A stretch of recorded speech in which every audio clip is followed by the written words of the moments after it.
దేవుని పరిశుద్ధ నామమునకు స్తోత్రములు. చేరి వచ్చిన మీ అందరికీ మరొకసారి మన ప్రభు రక్షకుడైన క్రీస్తు పేరట శుభాభివందనాలు తెలియజేసుకుంటున్నాను. క్రీస్తునందు ప్రేమటువంటి దేవుని బిడ్డలారా, గత కొన్ని దినములుగా మనము అపోస్తలుల యొక్క జీవితములను గురించి ఆలోచించుకుంటూ వస్తున్నాం. అందులో ఇంతవరకు మనము అపోస్తలుల యొక్క జీవితాలలో మరి అంద్రెయ మొదలుకొని పేతురు, ఆ తర్వాత ఫిలిప్పు, వీరి యొక్క జీవితాలను గురించి మనము ఆలోచన చేసుకున్నాం. ఈరోజు కూడా ఆ వరుస క్రమములో నతానియేలు గారిని గురించి మనం ఆలోచన చేసుకుందాం. బైబిల్లో అపోస్తలుడైనటువంటి నతానియేలు గారిని గురించి రాయబడిన సందర్భము కొంచెమైనా ఆయన యొక్క సాక్ష్యం చాలా గొప్పది. మనకు అపోస్తలులందరూ కూడా ఒక్కొక్కరు వారి వారి యొక్క జీవితమును మనము ఆలోచించుకున్నప్పుడు ఒక్కొక్కరు ఒక్కొక్క విధముగా మనకి వారి యొక్క పరిచర్యలో వారి యొక్క త్యాగము, వారి యొక్క ఆసక్తి, వారి యొక్క విశ్వాసము, వారి యొక్క పోరాటం మనకి కనబడుతుంది. ఆ క్రమంలో ప్రతి ఒక్కరు కూడా ఒక యూనిక్ అని చెప్పుకోవాలి. దేవుడు ఏ విధముగా అయితే అపోస్తలుల యొక్క జీవితాలలో ఒక్కొక్కరు ఒక యూనిక్ అయినటువంటి ఒక సాక్షులుగా వారు జీవించారో, ఈరోజు ప్రతి క్రైస్తవుడు కూడా అట్టి ఒక సాక్ష్యం కలిగి ఉండాలి అని దేవుడు కోరుకుంటున్నాడు. ఈ మధ్య కాలంలో మరి క్రీస్తు కొరకు సువార్త చేసి హతసాక్షులుగా మరణించినటువంటి యవ్వనస్తులని మనము చూసినప్పుడు వారి వారి యొక్క సేవలో, వారికి దేవుడు ఇచ్చినటువంటి పరిచర్యలో, దేవుడు వారికి ఇచ్చినటువంటి ఆ యొక్క మరి ఏమంటాం, ఆ యొక్క తలాంతులను ఒక్కొక్కరు కూడా ఒక ప్రత్యేకింపబడినటువంటి విధానంలో దేవుని కొరకు గొప్పగా వెలిగారు అని మనం చూస్తున్నాం. ఈ మధ్య కాలంలో కూడా మరి మనకందరికీ తెలుసు, చార్లీ కర్క్ అన్నటువంటి సహోదరుడు కూడా అతడు ఒక ప్రత్యేకింపబడిన ఒక సాక్షిగా క్రీస్తు కొరకు మరణించాడు అని మనము చూస్తున్నాం. ఈరోజు లోకమంతటిలో ఉన్నటువంటి క్రైస్తవులు అతని యొక్క జీవితంలో అతడు చేసినటువంటి మరి ఆ సేవని జ్ఞాపకం చేసుకోవటానికి గల కారణము ఏంటి అంటే, దేవుడు అతనికి ఇచ్చిన తలాంతును బట్టి అతని గురించి చెప్పబడుతుంది. అతను చదువుకున్నది కేవలము 10వ తరగతి అంటున్నారు. కేవలం 10వ తరగతి చదువుకున్నటువంటి ఒక వ్యక్తి దేవుని కొరకు అతడు కలిగి ఉన్నటువంటి ఆసక్తి, అతని యొక్క ప్రార్థనట, సేవకు రావుకు ముందు ఆయన యొక్క ప్రార్థన ఏమై ఉన్నదంట, యెషయా 6లో మరి 8 వచనాలలో మనము చదువుకుంటే అక్కడ యెషయా అంటాడు కదా, తండ్రి నేనున్నాను, నన్ను పంపుము అని యెషయా అక్కడ పలుకుతాడు. ఇది చార్లీ కర్క్ యొక్క ప్రార్థనట. ఆ యవ్వన ప్రాయంలో అతడు ఎల్లప్పుడూ కూడా మరి ఈ విధంగా ప్రార్థించేవాడట, తండ్రి నేనున్నాను, నన్ను పంపుము, నేనున్నాను, నన్ను పంపుము అన్నటువంటి ఒక ప్రార్థన అతని యొక్క జీవితాన్నే మార్చేసింది. ఈరోజు దేవుని కొరకు ఒక గొప్ప సేవకుడిగా, సైనికుడిగా అతడు పరిచర్య చేసి లోకమంతటిని కూడా ఒక ఇన్ఫ్లుయెన్స్ తీసుకొచ్చినటువంటి ఒక వ్యక్తి, ప్రభావితం తీసుకొచ్చినటువంటి ఒక వ్యక్తి. ఆ విధంగానే దేవుడు ప్రతి ఒక్కరిని కూడా ఆ విధంగా నిలవబెట్టుకోవాలి అన్నది ఆ విధంగా గుర్తింపు తెచ్చుకోవాలి అన్నది దేవుని యొక్క చిత్తం.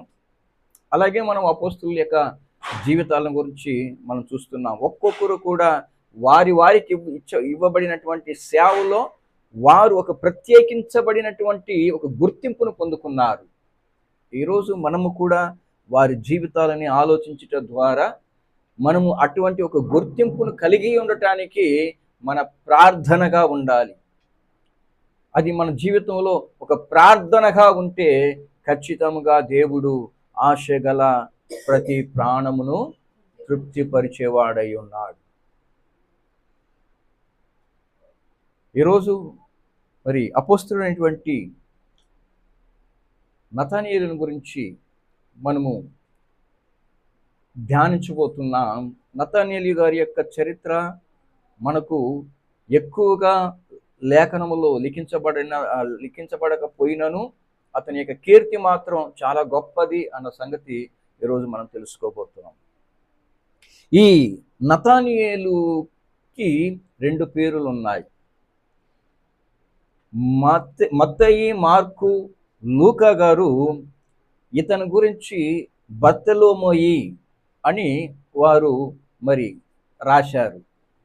ఒక యోహాను మాత్రమే ఇతనిని నతనయేలు అని తన పత్రికలో రాశాడు. చదువుకుందాం. మొదట ఇతని గురించి మత్తయి సువార్తలో 10వ అధ్యాయము 3వ వచనము. ఫిలిప్పు, బర్తలోమయి, తోమా. ఈ విధంగా మనము అపోస్తుల యొక్క పేర్లు మనం చదువుకునేటప్పుడు ఎప్పుడల్లా ఫిలిప్పు వెనక బర్తలోమయి అని వస్తుందో ఇతనే నతనయేలు అని మరి చరిత్ర చెబుతుంది. మార్కు 3:18.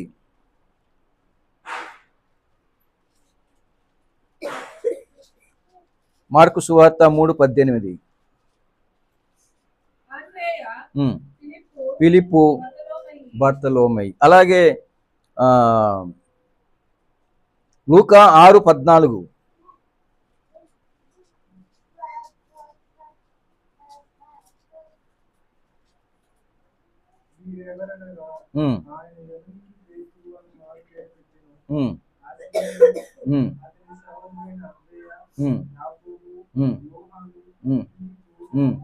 బర్తలోమయి, ఫిలిప్పు, బర్తలోమయి, ఫిలిప్పు, బర్తలోమయి. ఫిలిప్పు వెనుక బర్తలోమయి అని రాయబడినటువంటి ఈ వ్యక్తినే యోహాను సువార్తలో మనము మొదటి అధ్యాయము 45వ వచనములో నతనయేలు అని చూస్తున్నాం. చదవండి. యోహాను రాసిన సువార్త మొదటి అధ్యాయము 45వ వచనము.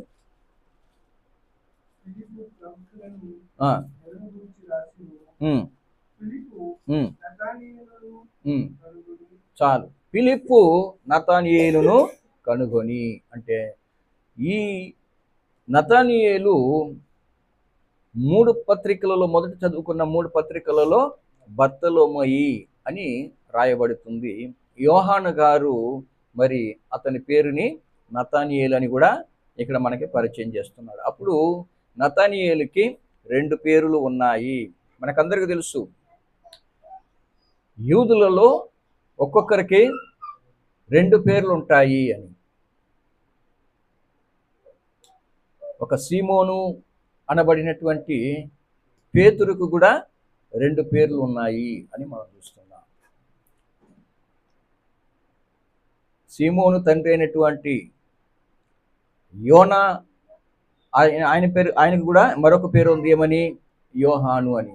ఈ విధంగా ఒక్కొక్కరికి 2 పేర్లు ఉండటం మనము లేఖనములో మనం చూస్తాం. ఆ విధంగానే నతనయేలుకు కూడా బర్తలోమయి అన్నటువంటి మరొక పేరు ఉంది.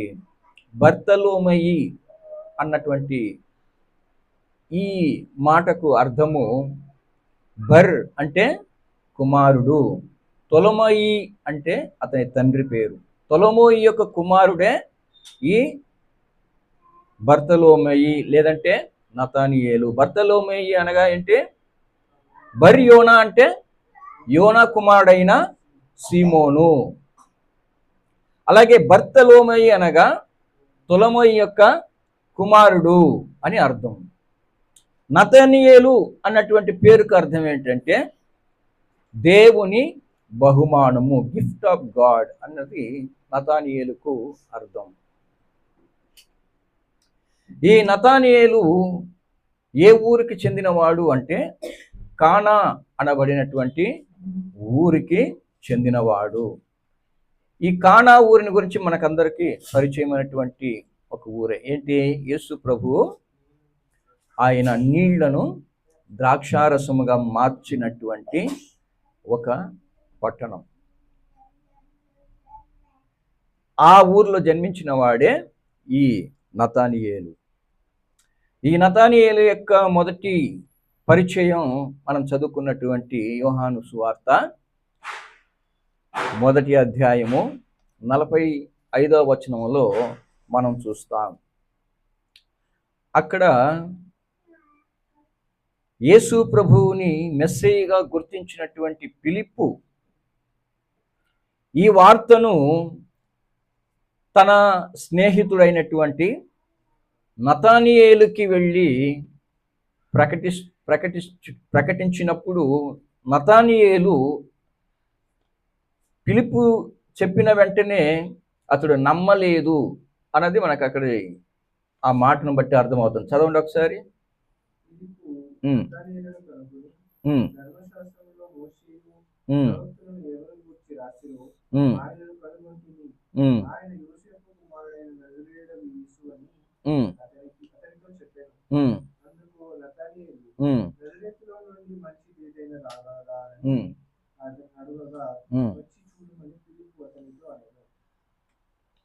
మళ్ళా చదవండి ఆ మాట. అందుకు నతానియేలు నజరేతులో నుండి మంచిది ఏదైనా రాగలదా అని అతన్ని అడగగా వచ్చి చూడమని ఫిలిప్పు అతనితో అన్నాడు. మొదట ఇక్కడ ఫిలిప్పు గారు నతానియేలుకి యేసు ప్రభువుని మరి పరిచయం చేసేటప్పుడు ఆయన వాడినటువంటి మాటలు మనం బాగా జాగ్రత్తగా గమనించాలి. ఫిలిప్పు గారు యేసు ప్రభువుని పరిచయం చేసేటప్పుడు ఆయన వాడినటువంటి మాటలు ఏవైతే ఉన్నాయో దానిని బట్టి నతానియేలు యొక్క జీవితము ఎలాంటిది మనము అర్థం చేసుకోగలుగుతాం. ఏంటి అంటే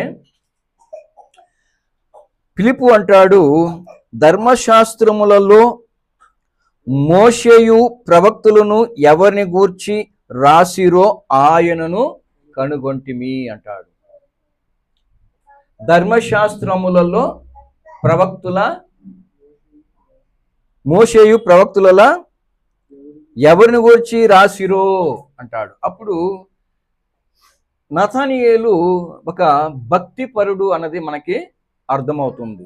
ఎందుకంటే ఫిలిప్పు గారు ధర్మశాస్త్రమును మోషే ప్రవక్తుల యొక్క గ్రంథముల గురించి మాట్లాడుతున్నాడు అంటే వాటిని గురించి నతానియేలు ఎరిగిన వాడై ఉన్నాడు అన్నది మనకి అర్థమవుతుంది. దీనిని బట్టి ఇతడు ఒక మంచి భక్తిపరుడు, దేవుని యందు భయభక్తులు కలిగినటువంటి ఒక వ్యక్తిగా ఉన్నాడు.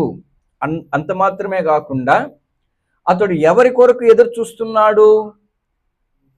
సహజంగా ఇశ్రాయేలు ప్రజలు, యూదులు ఎవరి కొరకైతే ఎదురు చూస్తున్నారో ఆ మెస్సయ్య కొరకే నతానియేలు గారు కూడా ఎదురు చూస్తున్నాడు అన్నది మాత్రం ఇక్కడ స్పష్టంగా అర్థమవుతుంది.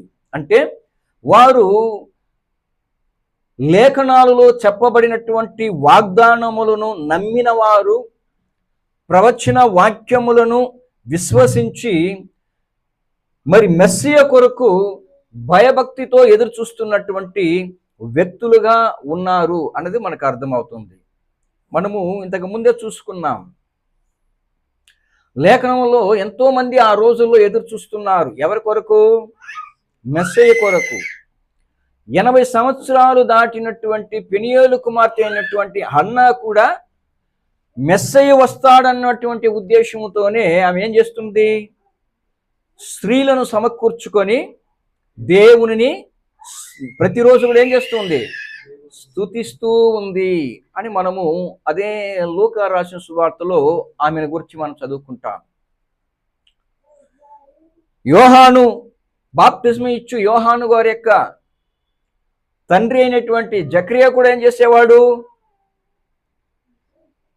ప్రభు కొరకు అంటే మెస్సయ్య కొరకు ఎదురు చూస్తున్నటువంటి ఒక వ్యక్తిగా ఉన్నాడు అన్నది అతని యొక్క పరిచయాన్ని చూసి మనం అర్థం చేసుకుంటాం. ఇలా చూసుకుంటే యేసు ప్రభువుని గర్భం దాల్చినటువంటి మరియా, కన్యక మరియా కూడా ఎవరి కొరకు ఎదురు చూస్తుంది? మెస్సయ్య కొరకు ఎదురు చూస్తుంది అని వారి యొక్క జీవితాలను మనం పరిశీలించుకున్నప్పుడు మనకు అర్థమవుతుంది. ఆ విధంగానే ఒక ఫిలిప్పు కావచ్చు, ఒక నతనీయులు కావచ్చు, వీరు ఎవరి కొరకు ఎదురు చూస్తున్నారంటే మెస్సయ్య వస్తాడు అన్న భయభక్తితో వారు జీవిస్తున్నటువంటి జీవితాన్ని మనకి జ్ఞాపకం చేస్తూ ఉంది. ఈరోజు క్రైస్తవులముగా క్రీస్తు మనకి చేసినటువంటి వాగ్దానం ఏంటి? ఇదిగో నేను త్వరగా రానయ్యున్నాను అన్నాడు. మొదటి రాకడ కొరకు వారు ఏ విధంగా ఎదురు చూశారో ఈరోజు మనము కూడా లేఖనములను ఆలోచించుట ద్వారా, లేఖనములను పరిశీలించుట ద్వారా మనము ఎవరి కొరకు ఎదురు చూస్తుండాలి? ప్రభువు కొరకు ఎదురు చూస్తూ ఉండాలి అన్నది నతనీయుల యొక్క జీవితంలో మనం నేర్చుకోవలసినటువంటి ఒక పాఠముగా ఉంది. ఇక్కడ ఫిలిప్పు గారు నతనీయులతో ఈ మాట సెలవు ఇవ్వగానే నతనీయులు ఏమని మాట్లాడాడు? నజరేతు నుండి మంచిదేదైనా రాగలదా అంటాడు. ఇతడు ఎదురు చూస్తున్నది ఎవరి కొరకు? ఒక మెస్సయ్య కొరకు. మెస్సయ్య ఎలా రాబోతున్నాడు అంటే ఆయన భూమిని ఏలుటకు రారాజుగా రాబోతున్నాడు. ఆయన భూమిని ఏలుటకు రారాజుగా రాబోతున్నాడు. మెస్సియా అనగా అనాయింటెడ్ వన్, అభిషక్తుడు అని అర్థం. అభిషక్తుడు ఎలా వస్తాడు అంటే ఆయన యూదులను ఏలుటకు రారాజుగా రాబోతున్నాడు అన్నటువంటి విశ్వాసముతో వారందరూ కూడా ఎదురు చూస్తున్నటువంటి దినములు అవి. అట్టి పరిస్థితుల్లో ఫిలిప్పు చెప్పినటువంటి మాట ఇతని యొక్క ఊహకు, ఇతని యొక్క నిరీక్షణకు ఎక్కడో తేడా పడుతుంది. ఏంటంటే యూదులను ఏలుటకు రాజు ఎక్కడి నుండి రావాలి? ఎక్కడి నుండి రావాలి? బెత్లెహేములో నుండి రావాలి. ఎక్కడి నుండి రావాలి? బెత్లెహేములో నుండి రావాలి. ఎందుకంటే దావీదు యొక్క సింహాసనములో ఆయన కూర్చోవాలి. అప్పుడు దావీదు ఎక్కడ అతని యొక్క సింహాసనం ఉన్నది? బెత్లెహేములో. అతని రాజ్య పరిపాలన ఎక్కడ? బెత్లెహేములో, యెరూషలేములో. కానీ ఫిలిప్పు చెప్పినటువంటి మాటను బట్టి మెస్సయ్య ఎక్కడి నుండి వస్తున్నాడు? ఎక్కడి నుండి వస్తున్నాడు? నజరేతు నుండి వస్తున్నాడు. నజరేతు నుండి రాగానే ఫిలిప్పు ప్రశ్నలో ఎటువంటి వ్యత్యాసం లేదు. ఎందుకంటే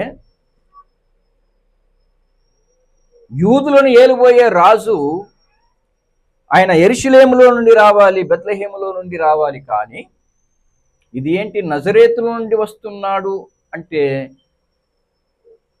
ఇది ఫిలిప్పుకి కొంచెం ఆలోచింపజేసింది. అప్పుడు అతను అంటాడు, నజరేతు నుండి మంచిది ఏదైనా రాగలదా? ఎందుకంటే నజరేతు అనబడినటువంటి ఆ యొక్క చిన్ని గ్రామం, చెప్పాలంటే అక్కడ ఎక్కువ మంది కూడా నివాసము చేసేవారు కాదు. ఎందుకంటే నజరేతు అనబడినటువంటి ఈ గ్రామమును గురించి పాత నిబంధన గ్రంథాలలో కూడా ఈ నజరేతుని గురించి ఏం చేయబడలేదు? ప్రవచింపబడలేదు.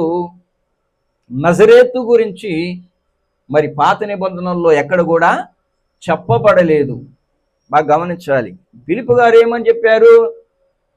ధర్మశాస్త్రములలోను మోషేయు ప్రవక్తులు ఎవరిని గురించి రాసిరు అంటే నజరేతుని గురించి మరి ఎక్కడా రాయబడలేదు కదా. మరి నజరేతులో నుండి ఒకవేళ మెస్సయ్య వస్తాడు అంటే నజరేతుని గురించి మరి ధర్మశాస్త్రంలో ఎక్కడ రాయబడిందా అని మరి తనకు తానే నతనెలి గారు ప్రశ్న వేసుకుంటారు.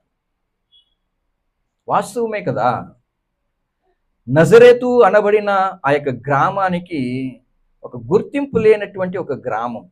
ఇంకా చెప్పాలంటే నజరేతు అని చెప్పిన వెంటనే అది గుర్తించుకోదగినంత గొప్ప గ్రామము కాదు. అది ఒక విసర్జింపబడినటువంటి ఒక గ్రామం. మనుష్యుల వలన మరి ఒక గుర్తింపు లేనటువంటి చెప్పుకోదగినటువంటి ఘనమైన ఒక గ్రామం అయితే కాదు. అక్కడ ఎక్కువ శాతం ఎక్కువ సంఖ్యలో మనుషులు నివసించేవారు కారు ఆ రోజుల్లో. కాబట్టి నతనీయులు అడిగినటువంటి ప్రశ్నల్లో కూడా ఆశ్చర్యపోవాల్సినటువంటి అవకాశము లేదు. అయితే ఒక విషయము, ఈ నజరేతును గురించి మనకి పాత నిబంధన కాలంలో రాయబడి ఉందా అని ఆలోచించుకుంటే, నజరేతు అనబడినటువంటి పేరుకు అర్థం చిగురు అని అర్థం. నజరేతు అన్నటువంటి పేరుకు అర్థం చిగురు. మీరు బాగా ఆలోచించి చూడండి, పాత నిబంధన కాలములో మరి పాత నిబంధనల్లో చిగురు అని ఎవరిని గుర్తించారు? ఎవరిని గుర్తించారు? ఎవరిని? ఏ చిగురది? ఆ చిగురే యేసుక్రీస్తు. చదవండి యెషయా ప్రవచన గ్రంథం 11వ అధ్యాయం 1వ వచనం.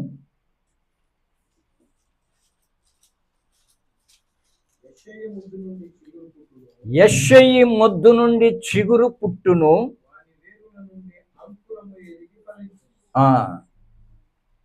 చదవండి.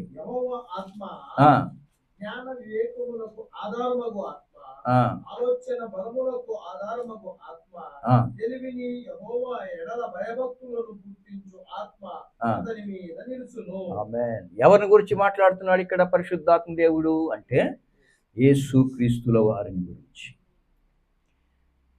యెషయి ముద్దులో నుండి వచ్చినటువంటి చిగురు యేసు ప్రభు అయితే, యేసు ప్రభు అనబడిన చిగురు నజరేతు అనబడినటువంటి చిగురు నుండి బయటకు రాగలదా అంటే రాగలదు.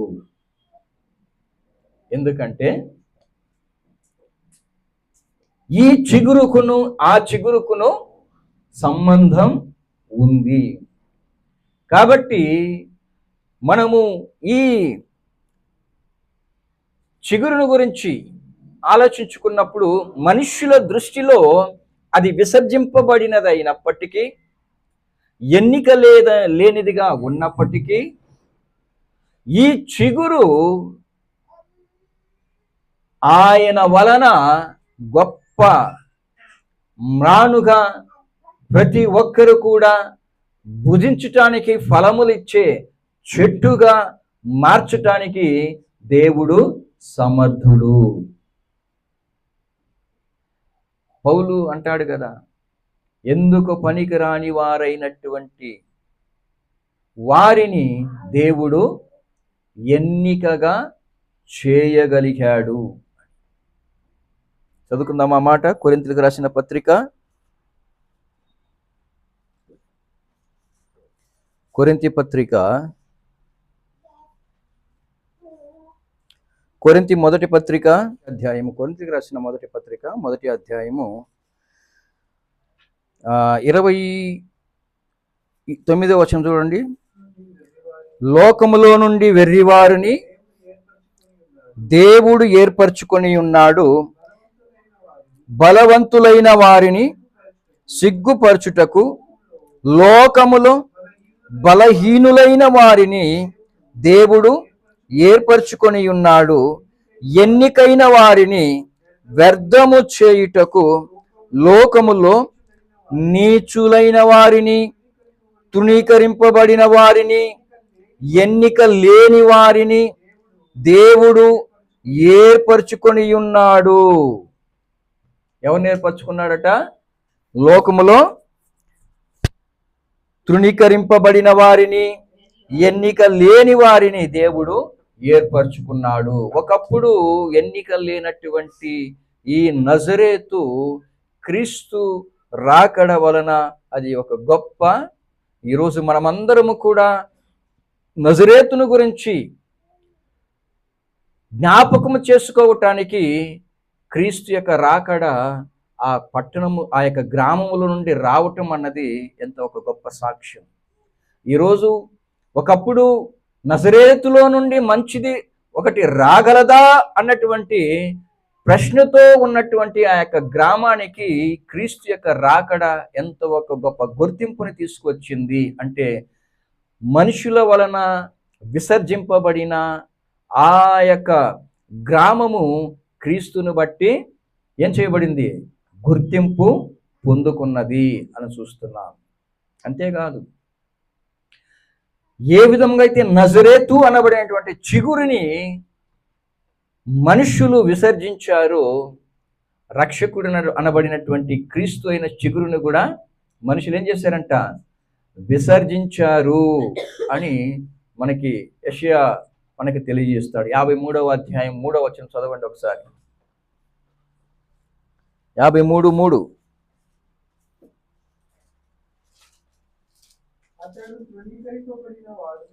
అతడు తృణీకరింపబడిన వాడును, ఆయనే మనుషుల వలన ఏం చేయబడ్డాడు?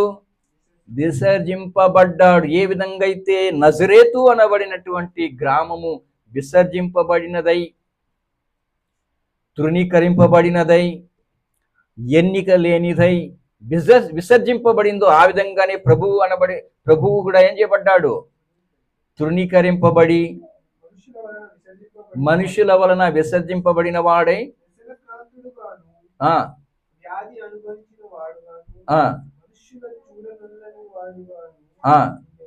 అయితే ఈరోజు ఆయనను తండ్రి అయినటువంటి దేవుడు ఏం చేశాడట? అన్ని నామముల కంటే పై నామమును ఆయనకి అనుగ్రహించి ప్రతి మోకాళ్ళు ఆయన ఎదుట వంగునట్లుగా చేశాడు. ఇదన్నమాట దేవుని యొక్క దృష్టిలో విసర్జింపబడినదిగా ఎంచబడిన ఏదైనా ఎవరైనా దేవుడు వారినే వాడుకుంటాడు, వారినే గొప్ప చేస్తాడు, వారి వలనే తన నామానికి మహిమను తెచ్చుకునేటువంటి దేవుడై ఉన్నాడు. దీనులను పెంట కుప్ప నుండి పైకెత్తువాడు ఆయన. దీనిని బట్టి మనకు అర్థమవుతుంది, అక్కడ నతనేలు గారు ఆ ప్రశ్న అడగటానికి కూడా దేవునికి ఒక కారణం ఉంది ప్రియులారా.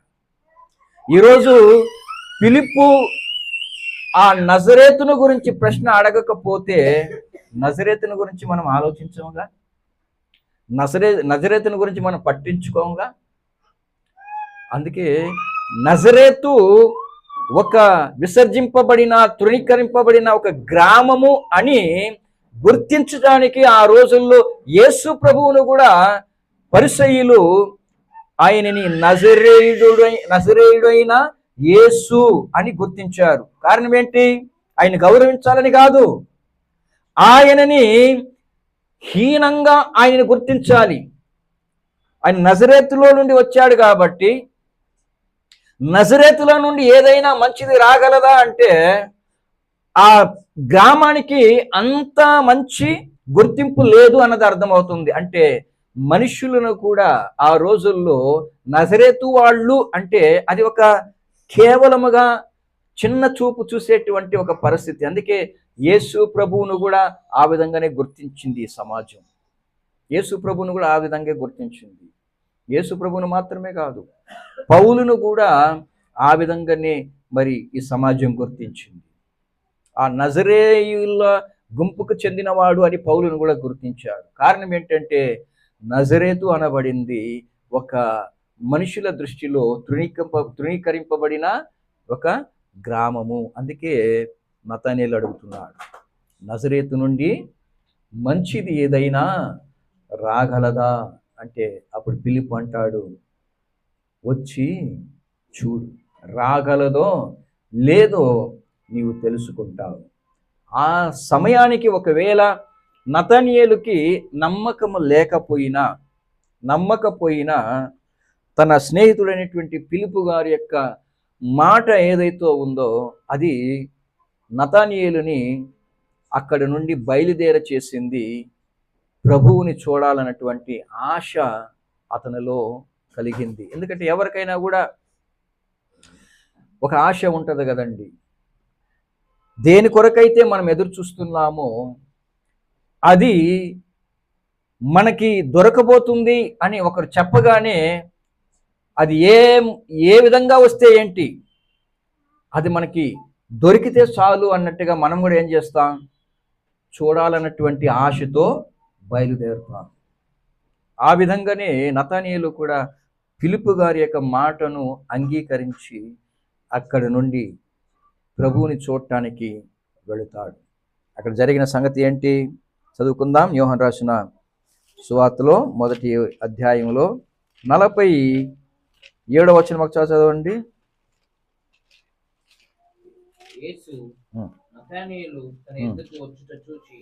నతనయేలు తన ఎద్దుకు వచ్చుట చూచి ఇదిగో ఇతడు నిజముగా ఇశ్రాయేలీయుడు, ఇతని యందు ఏ కపటమును లేదని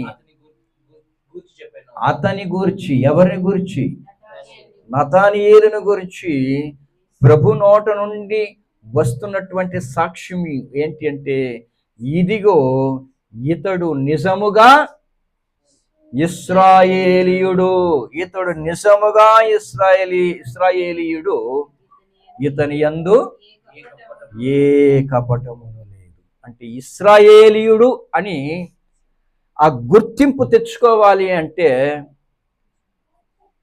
ఏ విధంగా ఉండాలి? ఇశ్రాయేలీయుల క్రమం అంతటిలో పరిపూర్ణులై ఉండాలి. ఇశ్రాయేలీయులకు దేవుడిచ్చినటువంటి ప్రతి కట్టడలలో, ప్రతి ఆజ్ఞలలో అనుసరించిన వాడై ఉండాలి. అటువంటి వాడే ఇశ్రాయేలీయుడు అని పిలువబడతాడు. పౌలు అన్నట్టు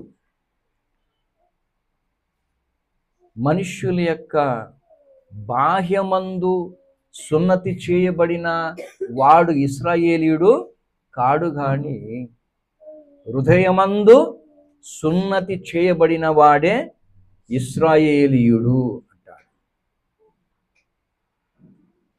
యేసు ప్రభు చూస్తున్నది అతని యొక్క బాహ్యపు శరీరాన్ని కాదు, అతని యొక్క హృదయము సున్నతి చేయబడి ఉండాలి. అతడే నిజమైన ఇశ్రాయేలీయుడు. హృదయము సున్నతి చేయబడి ఉండాలి. ప్రభు నోట నుండి వస్తున్నటువంటి సాక్ష్యం ఏంటి? నతనయేలును బట్టి ఇతడు నిజముగా ఇశ్రాయేలీయుడు, ఇతని యందు ఏ కపటము లేదు. అంటే దాని అర్థం ఏంటి? హృదయములో ఎటువంటి కల్మషము లేని పవిత్ర హృదయము కలిగిన వ్యక్తి. అంటే సహజంగా ఇశ్రాయేలీయులు అనిపించుకుంటున్న వారు ప్రభు యొక్క దృష్టిలో ఎలాగున్నారు చెప్పండి? ఎలాగున్నారు? వేషధారులుగా ఉన్నారు. ఇశ్రాయేలీయులు అని చెప్పుకుంటూ, ధర్మశాస్త్రమును అనుసరిస్తున్నామని చెప్పుకుంటూ చెప్పుట మాత్రమే కానీ వేలితో కూడా వాళ్ళు ఏం చేయరు, దానిని ఏం చేయరు. ఏమన్నాడు? 23వ అధ్యాయము మత్తయి రాసిన సువార్త 23 చదవండి ఒకసారి. మత్తయి సువార్త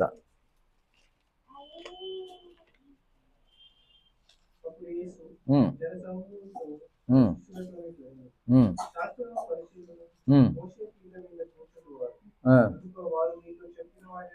వాటన్నిటినీ అనుసరించి గైకొనుడి, అయినను వారి క్రియలు చొప్పున చేయకుడి, వారు చెబుతారు గాని చేయరు. వారు చెబుతారు గాని చేయరు. 13వ వచనంలో చూడండి.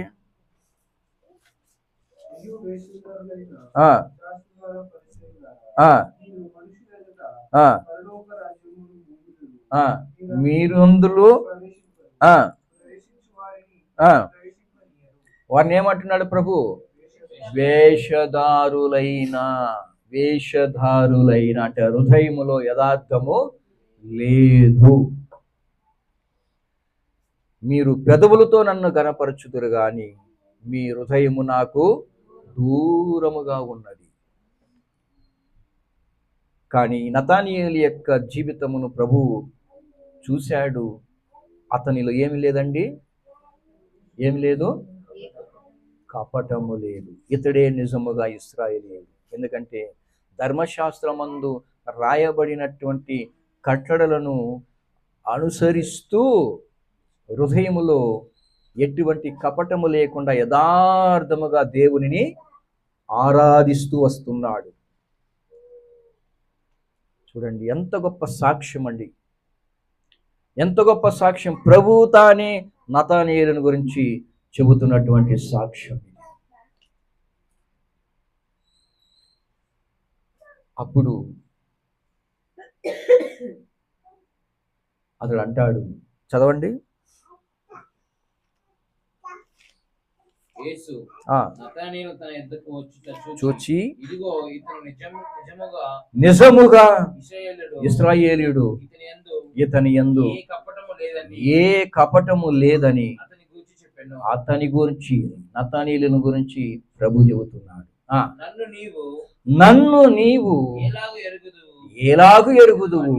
నతానీయేలు ఆయనను అడగగా, యేసు పిలువక మునుపే నీవు ఆ అంజరపు చెట్టు కింద ఉన్నప్పుడే నిన్ను చూచితినని అతనితో చెప్పింది.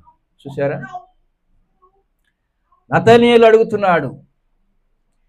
ఈ సాక్ష్యము వినగానే అతని గురించి ప్రభు చెప్పినటువంటి సాక్ష్యము నతానీయేలు వినగానే అంటాడు, నీవు నన్ను ఎలాగ ఎరుగుదు? నీకెలా తెలుసు? నేను మొదటిసారిగా నన్ను చూస్తున్నారు, మొదటిసారిగా నేను మిమ్మల్ని చూస్తున్నాను. మరి నన్ను గురించి ఇంతగా మీకు తెలిసి ఉందంటే ఇది ఎలా మీకు తెలుసు అన్నప్పుడు ప్రభు అంటాడు, నీవు ఆ అంజరపు చెట్టు కింద ఉన్నప్పుడే నేను నిన్ను చూచి తిని. అంజరపు చెట్టు కింద ఉన్నప్పుడే చూచి తిని అంటాడు. క్రీస్తునందు ప్రేమటువంటి దేవుని బిడ్డలారా, యేసుక్రీస్తుకి తెలియని కార్యము ఏదీ లేదు. ఆయన సమస్తమును ఎరిగినవాడు. బైబిల్ సెలవిస్తుంది, ఆయనకు కనబడని స్పష్టము ఏదియో లేదు అని బైబిల్ సెలవిస్తుంది. అప్పుడు 139లో మనం చదువుకుంటాం కీర్తనల్లో ఏమని? నేను కూర్చుండుటయో నేను లేచుటయో నీకు తెలిసే ఉన్నది అని కీర్తనకారుడు అంటాడు.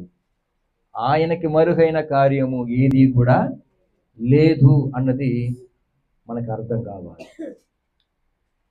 ఈ మాట నతానీయేలు యేసు ప్రభువుతో అనగానే యేసు ప్రభు అంటాడు, నీవు అంజురపు చెట్టు కింద కూర్చున్నప్పుడు నేను నిన్ను చూచి తిని అంటాడు. నేను నిన్ను చూచి తిని అంటాడు. అంజురపు చెట్టు కింద నతానీయేలు ఏం చేశాడు? అంజురపు చెట్టు కింద నతానీయేలు ఏం చేసి ఉంటే ప్రభు అతని గురించి ఈ సాక్ష్యం చెప్పగలిగాడు? ఏం చేశాడు? యూదుల యొక్క అలవాటు ఏంటి అంటే, వారు మనకందరికీ తెలుసు, కీర్తనకారుడు అంటాడు, యెహోవా ధర్మశాస్త్రమందు ఆనందించుచు దివారాత్రములు దానిని ధ్యానించువాడు ధన్యుడు అన్నాడు. ఇప్పుడు యేసు ప్రభు నతనయేలును చూసి ధన్యుడు అంటున్నాడు. నిజముగా ఇశ్రాయేలీయుడు అంటే అతడు ఆశీర్వదింపబడిన వాడు. ఆ అంజురపు చెట్టు కింద నతనయేలు ఏం చేస్తున్నాడు? దేవుని ధర్మశాస్త్రమును ధ్యానిస్తూ ఉన్నాడు. ఎందుకంటే ఇశ్రాయేలీయులకి దేవుడు ఇచ్చినటువంటి కట్టడ ఏంటి? ద్వితీయోపదేశకాండం 6వ అధ్యాయము 4వ వచనంలో మనం ఏం చదువుకుంటున్నాం? ద్వితీయోపదేశకాండము 6వ అధ్యాయము 4వ వచనం.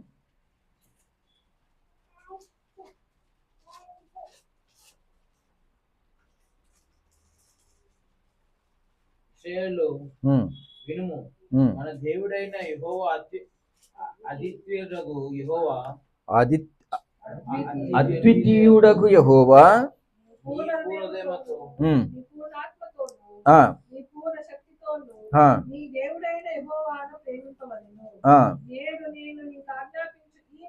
ఈ మాటలు ఉండవలెను.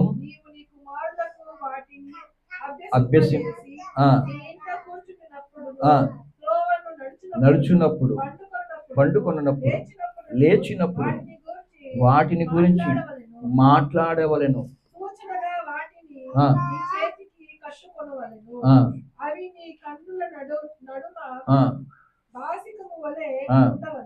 చాలు. ఇది దేవుని యొక్క కట్టడ. ఈ కట్టడను ఇశ్రాయేలీలందరూ కూడా చేయాలి, పాటించాలి. అప్పుడు నతనయేలు ఏం చేస్తున్నాడు? అక్కడ ఒక ఇశ్రాయేలీయుడుగా, ఒక యూదుడుగా ఏం చేస్తున్నాడు? దేవుని ధర్మశాస్త్రాన్ని ధ్యానిస్తూ ఉండగా అతడు ధ్యానిస్తున్నటువంటి భాగం ఏది అంటే మెస్సయ్యను గురించి. మెస్సయ్యను గురించి అతడు అక్కడ ధ్యానిస్తున్నాడు. మెస్సయ్య రానయ్యున్నాడు, ఆయన ఎప్పుడు వస్తాడో, ఎలా వస్తాడో, ఎక్కడ వస్తాడో అన్నట్టుగా ఇతడు ధ్యానిస్తున్నాడు అన్నది ఎవరు కనుగొన్నారు? యేసుక్రీస్తు కనుగొన్నారు. అందుకే ఫిలిప్పు ధర్మశాస్త్రములోను మోషేయు ప్రవక్తులు ఎవరి గురించి రాసిరో ఆ మెస్సయ్యను కనుగొంటిని, రా నువ్వు కూడా వచ్చి చూడు అంటే ధర్మశాస్త్రము మనందరికీ కూడా ఒక ఏమంటాము ఆథెంటికేటెడ్ బుక్ అన్నమాట. లేఖనము మనకి ఎవరో వచ్చి ఇదిగో క్రీస్తు ఇక్కడ ఉన్నాడు, అదిగో అక్కడ ఉన్నాడు అంటే మనం వెళ్ళకూడదట. అర్థమైందా? అబద్ధపు ప్రవక్తులను, అబద్ధపు బోధకులను వచ్చి పలువురు మిమ్మల్ని ఏం చేస్తారు? మోసపరుస్తారు. అయినను మీరు వెళ్ళకుడి అని చెప్పి క్రీస్తు మనకి కొన్ని సూచనలు లేఖనములో ఇచ్చాడు. వాటిని బట్టి మనము ప్రతిరోజు కూడా ఎదురు చూస్తూ ఉండాలి. ప్రతిరోజు కూడా వాటిని ధ్యానిస్తూ మనం ఎదురు చూస్తూ ఉండాలి. ఆయన ప్రకటన గ్రంథంలో 21వ అధ్యాయంలో ఆయన ఏమని రాశాడు? ఈ ధర్మశాస్త్ర గ్రంథమందులో ఉన్న వాటిని గైకొనువాడు ధన్యుడు అన్నాడు. బైబిల్లో చెప్పబడినవి తప్ప బయట ఎవరు వచ్చినా మనము నమ్మవలసిన అవసరము లేదు. అందుకే ఫిలిప్పు అంటాడు, ధర్మశాస్త్రము ఎవరిని గురించి అయితే రాయబడిందో ఆయన వచ్చి ఉన్నాడు అనగానే నతనయేలు వెళ్ళాడు. యేసు ప్రభు అతని గురించి చెబుతూ, అంజురపు చెట్టు కింద నీవు ఉన్నప్పుడే నేను నిన్ను చూచి తిని. ఎందుకంటే యూదుల యొక్క వాళ్ళ యొక్క అలవాటు ఏంటి అంటే, ఒక 2-3 వచనాలు మనం ఆధారంగా చూసుకుంటే వాళ్ళు ఏం చేసేవాళ్ళు అంటే, చదువుకుందాం. మొదటి రాజుల గ్రంథము 4వ అధ్యాయము 25వ వచనం. సొలొమోను దినములన్నిటను ఇశ్రాయేలు వారైన యూదా వారైన నాడు మొదలుకొని బెయేర్షెబా వరకును తమ తమ ద్రాక్ష చెట్ల క్రిందను అంజూరపు చెట్ల క్రిందను నిర్భయముగా నివసించుదురు. అలాగే జకర్యా 3:10 చదవండి. ఆ దినమున ద్రాక్ష చెట్ల కిందను అంజూరపు చెట్ల కిందను కూర్చుండుటకు మీరందరూ ఒకరిని ఒకరు పిలుచుకొని పోదు. ఎందుకు వెళ్తారు అక్కడికి? ఎందుకు వెళ్తారు అంటే దేవుని ధర్మశాస్త్రమును ధ్యానించుటకు. అబ్రహాముకి దేవుని దర్శనము జరిగిన సమయము, అబ్రహాము ఎక్కడున్నాడు? 19వ అధ్యాయము ఆదికాండము 1వ వచనం చదవండి.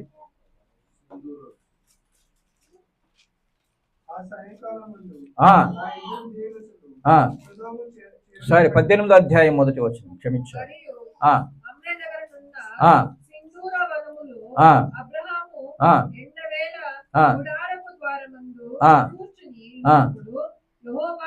ఎండవేళయందు గుడారపు ద్వారమందు కూర్చుండున్నప్పుడు, చాలు, బాగా గమనించాలి. ఎండవేళ ఎక్కడ కూర్చుంటారు? ఖచ్చితంగా చెట్టు కిందనే కూర్చుంటారు. గుడారము, ద్వారం అంటే గుడారం లోపల కాదు.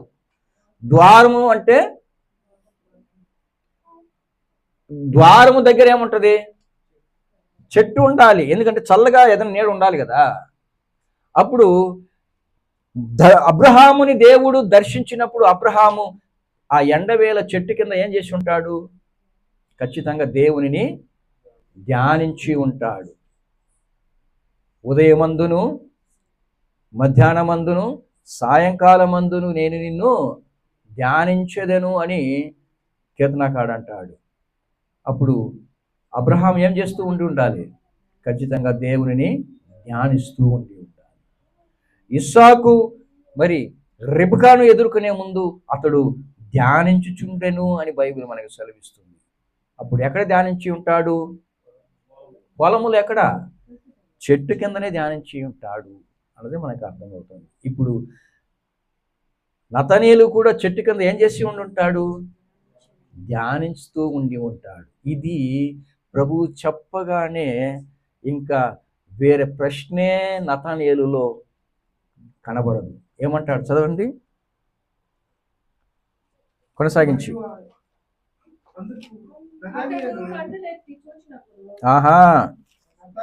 నతనీయేలు, బోధకుడా, నీవు దేవుని కుమారుడు, ఇశ్రాయేలీయుల రాజువు అని ఆయనకి ఉత్తరం ఇచ్చాను. ఎప్పుడైతే యేసు ప్రభు ఈ మాటలు చెప్పగానే, ఒక మనిషి ఈ మాటలు ఇంత చక్కగా చెప్పలేడు, ఇంత స్పష్టంగా చెప్పలేడు.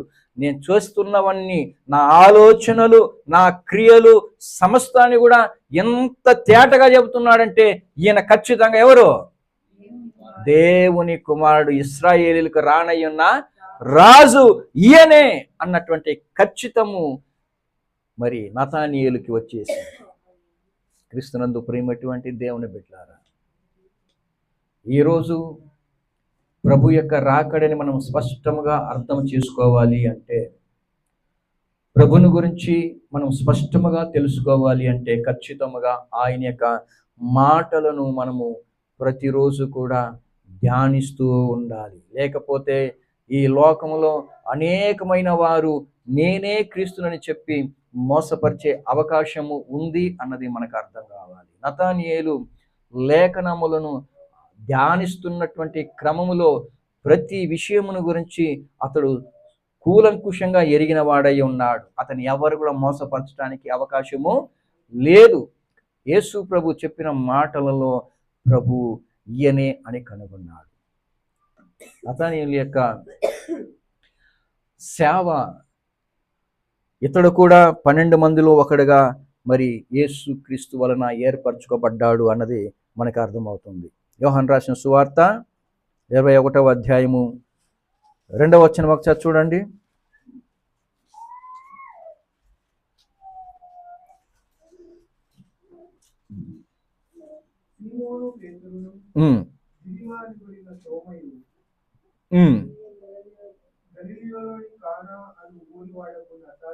నతనీయేలును, చాలు, యేసుక్రీస్తు యొక్క పునరుద్ధానము తర్వాత ఆయనతో కూడా ఉన్నటువంటి శిష్యులలో నతనీయులు కూడా మనకి కనబడుతున్నాడు. నతనీయులు కూడా కనబడుతున్నాడు. అంతేకాకుండా పెంతెకొస్తు దినములలో మరి అక్కడ చేరినటువంటి అపోస్తులలో నతనీయులు కూడా ఉన్నాడు అన్నది మనం అపోస్తుల కార్యంలో 2వ అధ్యాయంలో మనము అతని పేరు కూడా ఉండటం మనం చూస్తాం. ఇతడు భారతదేశానికి వచ్చాడు అని కొంతమంది మరి చరిత్రకారులు అంటున్నారు. భారతదేశానికి వచ్చి అతడు వచ్చేటప్పుడు మత్తయి సువార్త యొక్క ప్రతిని తీసుకొచ్చాడు అని, భారతదేశంలో దాన్ని విడిచిపెట్టిపోయాడు అని మరి చరిత్రకారులు అంటున్నారు. అది ఎంతవరకు వాస్తవమో మనకు తెలియదు, కానీ చరిత్రకారులు దానిని మరి సూచిస్తున్నారు. ఇతను యొక్క సేవ అంతా కూడా మొట్టమొదటిగా అతడు పరిచర్యకు వెళ్ళినటువంటి ప్రదేశం అర్మేనియా అన్నటువంటి ప్రాంతం, ఆ తర్వాత పెర్సియా, మెసొపొతేమియా, అరేబియా, ఎథియోపియాలో ఇతడు మరి దేవుని కొరకు గొప్ప సేవ చేశాడని, మరి అర్మేనియాలోనే ఇతడు ఎక్కువగా సేవ చేశాడని కూడా ఇతని గురించి చెప్పబడుతుంది. ఇతడు మరి ఇతనిని ఫిలిప్పిని ఇరువురిని కూడా ఆనాడు తలక్రిందులుగా సిలువ వేయగా ఇతడు ఎలాగో తప్పింపబడ్డాడని, ఫిలిప్పుని తలకిందలుగా సిలువ వేయబడి చంపబడ్డాడని చరిత్ర చెబుతుంది. అంతేకాదు ఇతని యొక్క మరణం ఎలా జరిగింది అని ఆలోచించుకుంటే, ఇతని యొక్క చర్మాన్ని ఒలిచారట. ప్రాణంతోనే ఇతని చర్మాన్ని ఒలిచి రాళ్లతో కొట్టి చంపారు అని చరిత్ర చెబుతుంది. ఇతని యొక్క మరణం నిజంగా ఎంత భయంకరమైనది అంటే ఆలోచించే చూసుకోండి.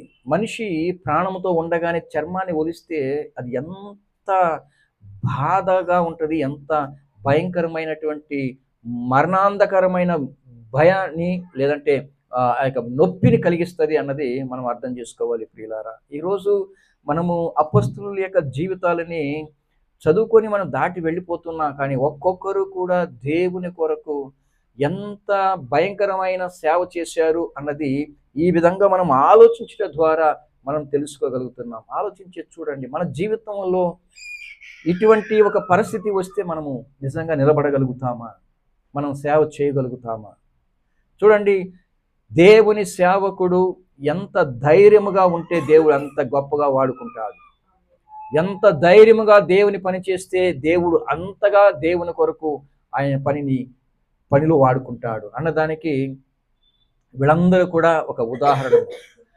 అర్మేనియాలో మరి ఆ అర్మేనియా దేశపు యొక్క రాజు భార్యకి మరి ఇతని వలన మార్పు వచ్చింది అని చెప్పి ఇతనిని అంటే ఇతని సువార్త వలన ఆమె మారింది అని చెప్పి మరి బర్తలోమీయుని నతానియేలుని చాలా భయంకరంగా శిక్షించారు అని కూడా మరి చరిత్రకారులు అంటున్నారు.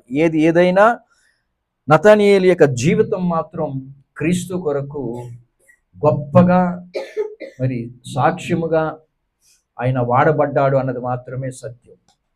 నిజంగా అందుకే అంటాను, మనం క్రైస్తవులమై ఉండి ఇలాంటి వారిని గురించి ఆలోచించుకునేటప్పుడు, ప్రభువా నా జీవితంలో నేనేం చేశాను నీకు? బైబిల్ సెలవిస్తుంది, మీరు రక్తము కారునంతగా ఇంకా మీరు పాపముతో పోరాడలేదు అని బైబిల్ సెలవిస్తుంది. ఈ లోకమే పాపపు లోకం. ఈ పాపపు లోకముతో రక్తము కారునంతగా పోరాడగలిగే ధైర్యం మనకుందా? క్రీస్తు యొక్క సువార్త నిమిత్తమైన భారం మనకుందా? ఒకసారి ఆలోచన చేసుకోవాలి ప్రియులారా. అపోస్తులు ప్రతి ఒక్కరు కూడా ఒక్కొక్కరు యూనిక్గా ప్రత్యేకంగా వారికి ఇచ్చినటువంటి తలాంతుల ద్వారా క్రీస్తుకు మహిమకరమైనటువంటి సువార్త సేవను చేశారు. ఈరోజు నీవు నేను ఏం చేస్తున్నాం ఒకసారి ఆలోచన చేసుకుందాం. ఈ రోజుకి అర్మేనియా దేశంలో మరి ఆగస్టు 24 అన్నది బర్తలోమేయి కొరకు చేయబడుతున్నటువంటి ఒక పండుగగా ఆచరిస్తూ ఉన్నారు. బర్తలోమేయిని ప్రతి ఆగస్టు 24న జ్ఞాపకం చేసుకొని అతని కొరకు ఒక పండుగ చేస్తూ ఉన్నారు. కారణం ఏంటంటే దేవుని కొరకు అతడు చేసినటువంటి పరిచర్య నేటికి జ్ఞాపకం చేసుకుంటున్నారు. మరి నిన్ను గురించి నన్ను గురించి జ్ఞాపకం చేసుకోవాలంటే ఏం చేసుకోగలుగుతారు? ఆలోచించుకుందాం. మనము కూడా అపోస్తుల యొక్క జీవితాలను ఆలోచించుకున్నప్పుడు నాకు దేవుడు ఇవ్వబడినటువంటి ఆ ప్రత్యేకమైన తలాంతు ఏంటి? నేను ఎలా వాడబడాలి? ఏ విధంగా ప్రభు నన్ను బట్టి రాయించాడు? ఏ విధంగా ఆయన సేవ నేను చెయ్యాలని ఆయన ఇష్టపడుతున్నాడు? ఏ విధంగా నా మరణం ఉండాలని దేవుడు ఎదురు చూస్తున్నాడు అని మనము ఆలోచిస్తూ దేవుని కొరకు వాడబడాలి అని ప్రార్థిస్తూ బ్రతకవలసిన వారమై ఉన్నాం. దేవుడు తన వాక్యం దీవించునుగాక.